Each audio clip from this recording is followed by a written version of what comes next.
Hello guys, আজকে আমি চলে আসলাম একটা নতুন মিনি ভ্লগ নিয়ে। আমাদের কাছে হঠাৎই একটা ব্রাইড বুক করতে চলে আসে একাডেমিতে। ওরা এসে বলল কালকে সাজাতে যেতে হবে। ওই ডেটে আমার কোনো ব্রাইড বুকিং না থাকায় আমি ব্রাইডটাকে একসেপ্ট করে নিয়েছি। এটা ছিল মার্চের 4 তারিখ সোমবার। এই ব্রাইডের লোকেশন ছিল বাসটায়। তাই আমরা সমস্ত প্রোডাক্টগুলো গুছিয়ে নিয়ে বেরিয়ে পড়লাম বাসটার উদ্দেশ্যে।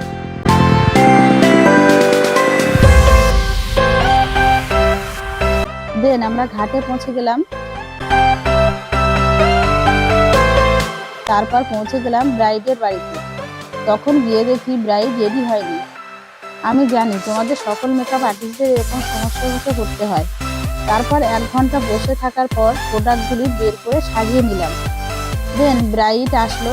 তারপর শাড়ি পরিয়ে আমি সাজাতে শুরু করে দিলাম। ব্রাইডের এত তাড়া ছিল যে 2 ঘন্টার মধ্যে আমাকে মেকআপ কমপ্লিট করতে হয়েছে, তাই কিছু ভিডিও নিতে পারিনি। এবার ফাইনাল লুকটা দেখো, তোমাদের কেমন লাগছে। দেন ফিরে আসতে একটু রাত হয়ে গিয়েছিল, তাই ঘাটে গিয়ে দেখি একটাও নৌকা নেই। তারপর কিছুক্ষণ পর নৌকা আসলে আমরা বাড়ি ফিরে আসি। তো এই মিনি ব্লগটা তোমাদের একটুও ভালো লাগলে লাইক, কমেন্ট আর শেয়ার করে দিও। আর ফলো করতেও ভুলো না যেন তোমরা।